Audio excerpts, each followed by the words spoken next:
Hello friends, welcome to Art of Samayal. இந்த வீடியோவை like பண்ணுங்க, ஷேர் பண்ணுங்க, சப்ஸ்கிரைப் பண்ணுங்க, அந்த பெல் பட்டன் அமுத்துங்க. ஹலோ ஃப்ரெண்ட்ஸ், இன்னைக்கு நம்ம செய்ய போறது சப்பாத்திக்கு சைட் டிஷ் தால் ஃப்ரை. இந்த தால் ஃப்ரை செய்யறதுக்கு தேவையான பொருட்கள் என்னன்னு பார்க்கலாம்.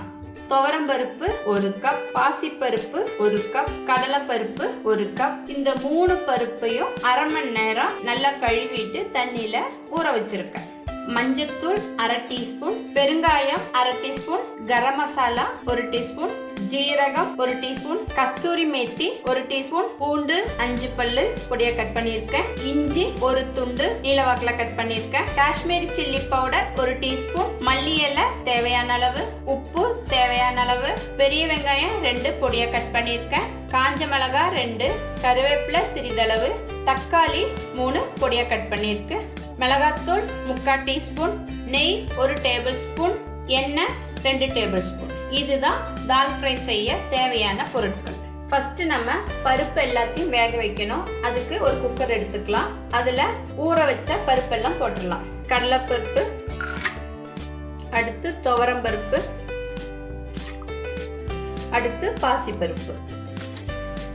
இப்போ பருப்பெல்லாம் போட்டாச்சு. பெருங்காயம் கொஞ்சம் போட்டுக்கோங்க. அடுத்து மஞ்சள்தூள். இப்போ இந்த பருப்பு வேகிறதுக்கு தேவையான அளவு தண்ணி. பருப்புக்கு மேலே கொஞ்சம் தண்ணி இருக்கிற மாதிரி பார்த்துக்கோங்க. அடுத்து இதில் உப்பு கொஞ்சமாக போட்டு இப்போ இது மூடியாச்சு. இப்போ வெயிட் போட்டாச்சு.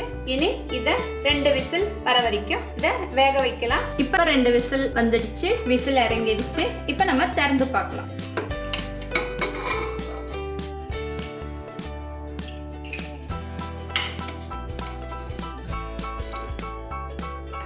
பாருங்க, பருப்பு வெந்துடுச்சு. இனி அடுத்தது தாளிக்கிறதுக்கு ரெடி பண்ணலாம். இப்போ தாளிக்கிறதுக்கு ஒரு பாத்திரம் எடுத்துக்கலாம். இப்போ அடுப்பை பற்ற வச்சுட்டேன். இப்போ பாத்திரம் நல்லா சூடாயிடுச்சு. நம்ம எண்ணெய் ஊற்றிக்கலாம். எண்ணெய் சூடானதும் ஜீரகம் கொஞ்சமாக போட்டுக்கலாம். அடுத்து கொஞ்சம் கருவேப்பிலை, பொடியாக கட் பண்ணி வச்சிருக்கோம்ல அந்த வெங்காயத்தை இதில் போட்டுக்கலாம்.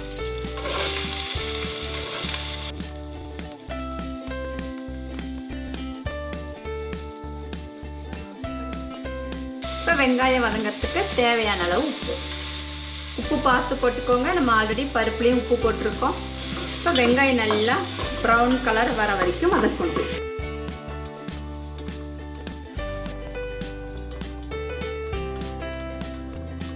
இப்போ வெங்காயம் நல்லா வதங்கிடுச்சு. அடுத்து இந்த பொடியை கட் பண்ண இஞ்சியும் பூண்டையும் போட்டுடலாம். இப்போ இந்த பூண்டும் இஞ்சியும் பச்சை வாசம் போகிற வரைக்கும் நல்லா வதக்கணும். இந்த பூண்டு இஞ்சி இடிச்சும் போட்டுக்கலாம், பொடியாவும் கட் பண்ணி போட்டுக்கலாம்.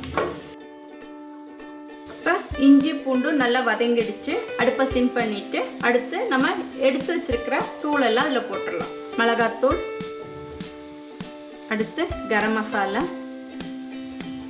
அடுத்து காஷ்மீரி சில்லியை நான் பாதி இப்போ போடுறேன், பெருங்காயம். இது நல்லா தூளோட பச்சை வாசம் போகிற வரைக்கும் வதக்கிக்கணும். இப்போ தூளோட பச்சை வாசம் போயிடுச்சு. இனி பொடியை கட் பண்ண தக்காளியும் போட்டுடலாம். இப்போ இந்த தக்காளி நல்லா வெந்து நல்லா மசிகிற அளவு வதக்கணும். இப்போ தக்காளி நல்லா வெந்துடுச்சு. அடுத்து நம்ம எடுத்து வச்சிருக்கிற கஸ்தூரி மேத்தி இதெல்லாம் போட்டுடலாம். நல்லா வதக்கணும். கஸ்தூரி மேத்தி போட்டோன்னா நல்லா அந்த வாசம். இப்போ கஸ்தூரி மேத்தியும் நல்லா வதங்கிடுச்சு. இனி நம்ம வேக வச்சு எடுத்து வச்சிருக்கோம் இல்லையா பருப்பு, அதை இதில் ஊற்றிடலாம். இப்போ பருப்பு ஊற்றியாச்சு. இது நல்லா மிக்ஸ் பண்ணிக்கலாம். பருப்பு ரொம்ப வேக வைக்க கூடாது. பாருங்க, இந்த மாதிரி தனித்தனியா தெரியணும். இப்போ இது ரொம்ப திக்கா இருக்கு, அதனால நான் கொஞ்சமா தண்ணி ஊத்துறேன். இந்த தால் ஃப்ரை ரொம்ப தண்ணியா இருக்கக்கூடாது, கொஞ்சம் திக்கா இருக்கணும். அப்பதான் நம்ம சப்பாத்திக்கெல்லாம் வச்சு சாப்பிட்ற டைம் நல்லா இருக்கும். இப்போ நம்ம உப்பு பார்த்துக்கலாம். இதுல உப்பு கம்மியா இருக்கு, உப்பு கொஞ்சம் போட்டுக்கலாம். இப்போ நல்லா கொதிக்கட்டும், அது வரைக்கும் வெயிட் பண்ணலாம். இப்போ நல்லா கொதிக்க ஆரம்பிச்சிருச்சு. அடுப்பை சிம் பண்ணிட்டு இது தாளிச்சு ஊத்தரலாம். இப்போ இதை இறக்கி வைக்கணும். இப்போ தாளிக்கிறதுக்கு ஒரு பேன் எடுத்துக்கலாம். இப்போ பேன் நல்லா சூடாயிடுச்சு. நம்ம எடுத்து வச்சிருக்கிற நெய்யை அதில் ஊற்றிடலாம். நெய் போட்டாச்சு. கொஞ்சம் எண்ணெயும் ஊற்றிக்கிறேன். உங்களுக்கு வேணால் நெய் ஃபுல்லாகவும் ஊற்றிக்கலாம். ஏன்னா நான் எண்ணெய் பாதி நெய் பாதி ஊற்றியிருக்கேன். இப்போ இது நல்லா சூடாயிடுச்சு. எண்ணெய் சூடானதும் ஜீரகம், அடுத்து காஞ்ச மிளகாய் இது நல்லா வதக்கணும்.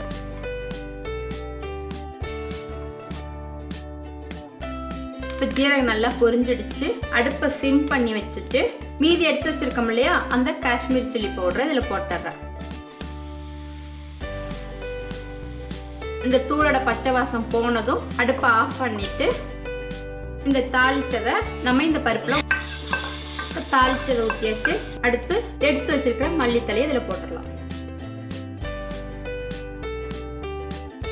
இப்போ நம்மளோட தால் ஃப்ரை ரெடி ஆயிடுச்சு. இதை சர்விங் பவுல்ல மாற்றலாம். இப்போ நம்மளோட சுட சுட தால் ஃப்ரை ரெடி. இது சப்பாத்திக்கு, நான்கு, ரொட்டிக்கு, ஜீரா ரைஸ்க்கும் சூப்பராக இருக்கும். நீங்களும் இந்த மாதிரி செஞ்சு பார்த்து சாப்பிட்டுட்டு உங்களோட கமெண்ட்டை சொல்லுங்க. அடுத்த வீடியோவில் பார்க்கலாம்.